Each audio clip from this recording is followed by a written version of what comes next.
नमस्कार दोस्तों, राजनीति की बातों में आपका स्वागत है। मैं हूं आपका दोस्त धर्मेंद्र कमाली। दोस्तों, क्या कोई ऐसा नेता हो सकता है जिसको सीएम बनने का मौका मिल रहा हो और वो मना कर रहा हो? चौधरी बंसीलाल की जिंदगी में एक मौका ऐसा भी था दोस्तों, जब कांग्रेस उनको सीएम बनाने के लिए बोल रही थी, लेकिन वो बनना नहीं चाह रहे थे। हालांकि मजबूरी में उनको सीएम की कुर्सी संभालनी पड़ी। और आज के वीडियो में उस चुनाव के बारे में भी थोड़ी बहुत बातें हम करेंगे, जब तोसाम से चौधरी धर्मवीर सिंह के हाथों चौधरी बंसीलाल की हार हुई थी और वो उसके खिलाफ फिर सुप्रीम कोर्ट तक गए और जीते भी।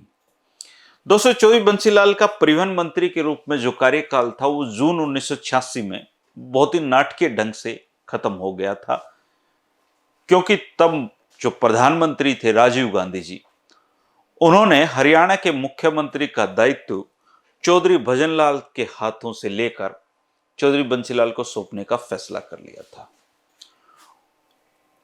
और दोस्तों, उस समय पंजाब में जो आतंकवाद की समस्या थी वो अपने चरम पर थी और एक किस्म से ऐसा लग रहा था जैसे ये शायद कंट्रोल नहीं हो पाएगी। बहुत ज्यादा दिक्कतें उस समय चल रही थी और ये सोचते हुए कि उन्होंने चंडीगढ़ को अगर मैं पंजाब को दे दूं तो हो सकता है कि पंजाब के लोग शांत हो जाएं, तो भारत सरकार ने चंडीगढ़ को जो था वो पंजाब को हस्तांतरित करने की घोषणा कर दी। और सरकार ने इससे पहले ये घोषणा भी कर दी कि हरियाणा के हितों को ध्यान में रखते हुए केंद्र सरकार सतलुज यमुना लिंक नहर का निर्माण अपने हाथों में लेगी, जिससे इसको जल्दी से जल्दी पूरा करवाया जा सके। चौधरी देवीलाल ने इसके खिलाफ दोस्तों आंदोलन छेड़ी रखा था, न्याय युद्ध चला हुआ था और 4 जून 1986 को चौधरी भजनलाल ने दिल्ली और हरियाणा के राजनीतिक क्षेत्रों में एक हलचल पैदा कर दी, क्योंकि उन्होंने मुख्यमंत्री पद से अपना त्यागपत्र राज्यपाल बनर्जी जी को सौंप दिया। राजीव गांधी और कांग्रेस हाईकमान ने पूरी तरीके से सोच समझकर यह फैसला लिया होगा कि चौधरी बंसीलाल द्वारा अपने पहले और दूसरा जो उनका मुख्यमंत्री काल था उसमें जो विकास कार्य करवाए हैं हरियाणा में, वो लोगों के जहन में होंगे और चौधरी देवीलाल की जो आंधी है, जो लहर हरियाणा में चल रही है, उसको रोका जा सकता है। हालांकि कहा यह भी जाता है कि उस समय जो सुरेंद्र सिंह थे, चौधरी बंसीलाल के बेटे, उनको भी हरियाणा के मुख्यमंत्री की कमान सौंपने के लिए आला कमान तैयार था, लेकिन खुद सुरेंद्र सिंह ये जिम्मेदारी लेने से हिचक रहे थे। इसलिए बंसीलाल जी के पास सीएम पद को संभालने के अलावा दूसरा रास्ता ही नहीं बचा था। और चौधरी बंसीलाल उस समय केंद्र में हरियाणा में लौटना ही नहीं चाहते थे केंद्र से, क्योंकि वो जानते थे कि केंद्र में उनका कार्यकाल ठीक चलेगा, ये इतिहास में दर्ज होगा, लेकिन हरियाणा में चुनाव में 1 साल का समय बचा हुआ है। चौधरी भजनलाल के पांव चौधरी देवीलाल की आंधी में उखड़ चुके हैं। वो जानते थे कि कांग्रेस का बहुत बुरा हश्र होना है, लेकिन कई बार आदमी के हाथ में विकल्प ही नहीं होते, तो चौधरी बंसीलाल के पास भी कोई विकल्प नहीं था, क्योंकि राजीव गांधी चाहते थे कि वो मुख्यमंत्री बने। और चौधरी भजनलाल का हालांकि उनको हटाने का बहुत विरोध हुआ और उनके जो समर्थित विधायक हैं उनको कांग्रेस नेता अर्जुन सिंह से भी गर्मागर्मी हुई। ये विधायक एक दूसरे कांग्रेसी एनडी तिवारी जी से मिले, उन्होंने भी बंसीलाल के मुख्यमंत्री के रूप में लौटने के खिलाफ कोई विज्ञापन लेने से तक मना कर दिया। और सामान्य परिस्थितियों में मुख्यमंत्री बदलने पर कोई समस्या कांग्रेस में नहीं होती थी दोस्तों उस समय, क्योंकि कांग्रेस की कार्यप्रणाली में यह आम बात थी मुख्यमंत्री बदले जाना। अब बीजेपी में भी यह है, पिछले दिनों काफी मुख्यमंत्री बदले उन्होंने। और इस मामले में कांग्रेस हाईकमान की जो मंशा थी, वो मंशा उन्होंने विधायकों को बता दी थी, लेकिन विधायक फिर भी अड़े हुए थे। चौधरी भजनलाल अपना अंदर खाते जो राजनीतिक स्टाइल था उनका, वो पूरी कोशिश फिर भी कर रहे थे। और विधायक दल की बैठक फिर 4 जून को हुई और दोपहर के बाद नई दिल्ली में जो हरियाणा भवन है, उसमें चौधरी बंसीलाल को हरियाणा के तीसरी बार मुख्यमंत्री बनने की उन्होंने जो रास्ता प्रशस्त हुआ। और उनका ये कार्यकाल दोस्तों बहुत छोटा सा और उथल पुथल भरा था, क्योंकि तब हरियाणा में चौधरी देवीलाल का युग था और चौधरी देवीलाल की आंधी एक किस्म से बह रही थी। और ये वो पृष्ठभूमि है दोस्तों जिसके तहत पार्टी को संकट से उबारने के लिए चौधरी बंसीलाल को हरियाणा में वापस भेजा गया था। मीडिया ने साफ तौर पे बंसीलाल जी की तकलीफ को समझा था कि वो केंद्र से यहाँ नहीं लौटना चाहते थे, इसलिए वो अक्सर उनसे सवाल पूछते थे कि क्या वो खुश हैं। तो चौधरी बंसीलाल ने कहा कि मेरे नाखुश होने का कोई कारण नहीं है। और एक दिन बाद जब उन्होंने प्रधानमंत्री के निर्देश पर नई जिम्मेदारी संभाली तो 5 जून 1986 को मुख्यमंत्री बनते ही उन्होंने पूरी कोशिश की कि वो हरियाणा में चौधरी देवीलाल की आंधी को रोक सकें, लेकिन ये नहीं रुकनी थी दोस्तों, क्योंकि हर राजनेता का एक दौर होता है और यह कार्यकाल 1 साल 2 हफ्ते का उनका था। किसी बड़ी पहल की गुंजाइश ही नहीं थी और समीक्षकों ने इस बात को महसूस कर लिया था कि जो चौधरी बंसीलाल हैं वो पहले वाले बंसीलाल नहीं रहे हैं, वो जोश उनमें गायब था उस दौरान। और राजीव गांधी तो दोस्तों उसमें देश के प्रधानमंत्री थे और वो अपने आश्वासनों को पूरा करने के लिए जाने जाते थे।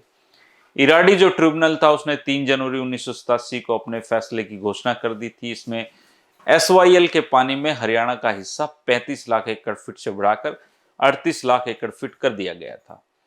और अपनी ओर से चौधरी बंसीलाल ने इस परियोजना को बहुत महत्व दिया, क्योंकि वो जानते थे कि अगर ये पूरी हो जाती है तो फिर कहानी कुछ हरियाणा में और बन जाएगी। और एक एक दिन में 3-3 शिफ्टों पे काम वहां पे शुरू हुआ दोस्तों।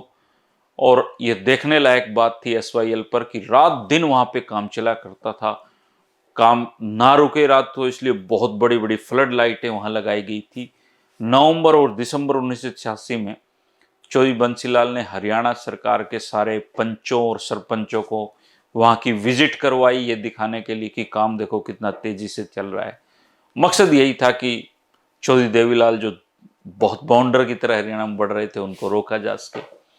और तब एसवाईएल का काम इतनी तेजी से बन रहा था कि दोस्तों अगर 6 महीने और मिल जाते तो एसवाईएल नहर बनकर तैयार हो जाती और हरियाणा में फिर ये मुद्दा हमेशा हमेशा के लिए खत्म हो जाता। लेकिन कुछ विवाद ऐसे होते हैं जिन पर इतिहास का अभिशाप होता है कि वो खत्म नहीं होने देते हैं।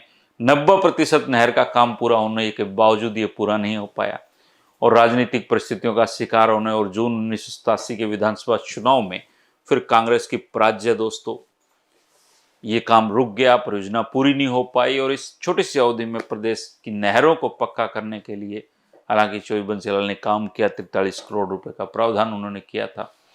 और इस अवधि का एक महत्वपूर्ण निर्णय यह था कि भू राजस्व की उगाही को उन्होंने समाप्त कर दिया था। चंडीगढ़ के जहां तक मामला है उसको पंजाब से हस्तांतरित करने के केंद्र के निर्णय की घोषणा के खिलाफ हरियाणा के लोगों में इतना गुस्सा था दोस्तों कि इस फैसले ने हरियाणा को वास्तव में देवीलाल जी की झोली में डालने का काम किया। और चौधरी बंसीलाल ने लोगों की भावनाओं को शांत करने की अपनी तरफ से पूरी कोशिश की, राहत दिलाने की कोशिश की। और केंद्र ने यह घोषणा की कि चंडीगढ़ का जो हस्तांतरण प्रक्रिया है वो 5 साल उसको लगेंगे, लेकिन लोगों ने मन बना चुके थे अपना।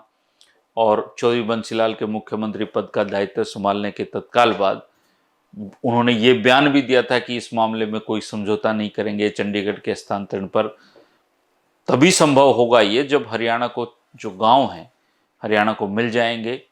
और पहले फैसला हो चुका है, वेंकटेराम आयोग के जो था उसके सामने भी उन्होंने यही बात कही थी। जून 1987 में दोस्तों चुनाव परिणाम जो आए वो आज तक हरियाणा के इतिहास के दुर्गामी परिणाम थे दोस्तों। आज तक ना कोई ऐसी जलजला आया है, ना शायद उम्मीद है। 90 में से 85 सीटें चौधरी देवीलाल ने जीती थी।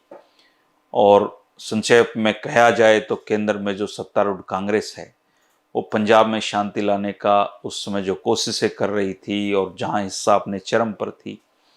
हरियाणा में भी जो मतदान थे दोस्तों उसके कुछ दिन पहले अमृतसर में 17 लोगों का मर्डर हो गया था 14 जून 1987 को। और दिल्ली में 13 लोगों की 13 जून को हत्याएं हुई थी। इस तरह बहुत अनिश्चित काल का वो दौर था, लेकिन हरियाणा में तो दाऊजी की आंधी चल रही थी।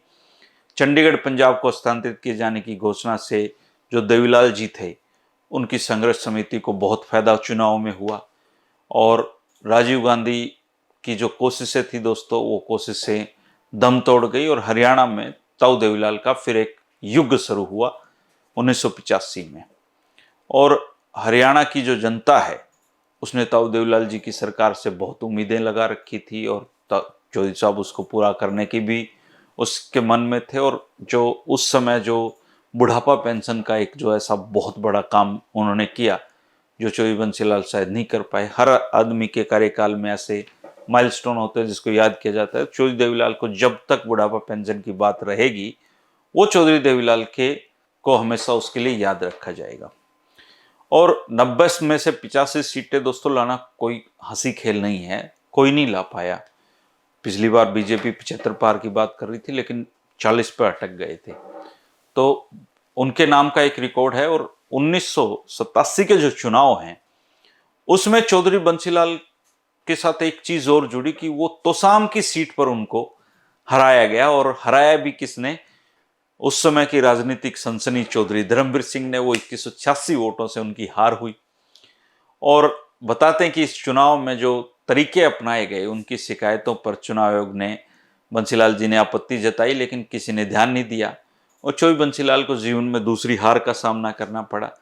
लेकिन चौधरी बंसीलाल चुप बैठने वाले लोगों में से नहीं थे। उन्होंने चुनाव संचालन और मतगणना जो थी उसको पहले हाई कोर्ट में फिर सुप्रीम कोर्ट में चुनौती दी और उनकी बात दोनों न्यायालयों में सही साबित हुई। चौधरी धर्मवीर सिंह जी का चुनाव रद्द किया गया, उनके खिलाफ आपराधिक मुकदमा दर्ज करने के आदेश हुए। लेकिन हमारी जो न्याय की चक्की वो धीरे धीरे चलती है दोस्तों। और जब तक ये फैसला आया तब तक चौधरी धर्मवीर सिंह अपना विधायक का कार्यकाल पूरा कर चुके थे। और इसके साथ ही चौधरी बंसीलाल जिन्होंने कभी भी अपराध की राजनीति और चुनाव में गलत तरीके अपनाने पर विश्वास नहीं किया, उनके लिए ये पराजय एक बहुत बड़ी राजनीतिक क्षति थी जिसने उनके कांग्रेस पार्टी से अलग होने के रास्ते बनाए। फिर हवीपा की कहानी शुरू होती है दोस्तों। और उस दिन भिवानी में जो मतगणना केंद्र था उसमें क्या हुआ था इस बारे में भिवानी के लोग ज़्यादा जानते हैं। बहुत सारी कहानियां इस बारे में चर्चा में आती हैं और बताते हैं कि कुछ स्थानीय अधिकारी मतगणना की धांधली में शामिल हो गए थे और ऐसी बहुत से वोट जो चौधरी बंसीलाल के पक्ष में डाले गए थे उन पर दोबारा मोहर लगा दी गई थी और फिर उनको अवैध घोषित कर दिया गया था। और चौधरी बंसीलाल के जो पारिवारिक लोग हैं वो तो ये भी बताते हैं कि अर्धसैनिक बलों के एक जो पुलिस उपाधीक्षक थे और एक एसपी जो थे वो इस मामले में मिले हुए थे और बाद में उन्होंने परिवार को बताया कि किस प्रकार से बंसीलाल जी के जो मतगणना एजेंट हैं उनको पहले बाहर खदेड़ा गया और फिर उनके चुनाव में उनकी मतगणना में ये खेल किया गया। और बंसीलाल जी की जो चुनाव याचिका है वो उस दौर में एचएस हुड्डा जो वकील होते थे उन्होंने और उनके बेटे एडवोकेट रणवीर सिंह महेंद्रा ने न्यायालय में यह मुकदमा दायर किया था। उच्च न्यायालय में चौधरी बंसीलाल के पक्ष में फैसला आया था। फिर यह मामला सुप्रीम कोर्ट में गया और शीर्ष अदालत ने भी अपने ऐतिहासिक फैसले में यह कहा था कि जो वोट एक बार पड़ गया उसकी गिनती न करना वोटर को उसके मौलिक अधिकार से वंचित करने के बराबर होता है। चौधरी बंसीलाल ने 1987 के चुनाव के बाद के जो महीने थे दोस्तों वो अपने घर पे बिताए। इस दौरान उन्होंने अपनी मनपसंद जीवनियाँ पढ़ी, आत्मकथाएं पढ़ी, इतिहास और भूगोल की किताबें पढ़ी। Margaret Thatcher, Abraham Lincoln, Charles de Gaulle, Sardar Patel, Nehru, Indira Gandhi पर अनेक पुस्तकें शामिल थी। और उनके निजी संग्रह में मैं पहले बताया था 6000 से ज़्यादा किताबें थी। इनमें से कई तो बहुत दुर्लभ किताबें थी और इतिहास और भूगोल उनके फेवरेट विषय थे। और बंसीलाल जी को भूगोल के बारे में बहुत जानकारी थी। वो अपने घर पे भी ऑफिस में भी हर जगह नक्शे लगा कर रखते थे, रोड के सारी चीज़ों के टिप्स रहते थे उनके। और बंसीलाल जी को जो हरियाणा की भौतिक रूपरेखा है उसकी जानकारी तो बताते हैं कई विशेषज्ञों से भी ज़्यादा होती थी। इस तरह का उनका नेचर था दोस्तों। कल हम हरियाणा विकास की पार्टी बनने की कहानी पर बातचीत करेंगे और उसके आगे की कहानी को जानेंगे। जो लोग रोजाना इन वीडियो को देखते हैं दोस्तों और जो लोग नए जुड़े हुए हैं उन सबसे ये एक आग्रह है कि आप अपने अनुभव जो हैं जिस व्यक्तित्व के बारे में बात कर रहे हैं उस व्यक्तित्व के बारे में अपने अनुभव आप कमेंट बॉक्स में ज़रूर डाला करें। कल फिर मुलाकात होगी 3 बजे। शुक्रिया, नमस्कार।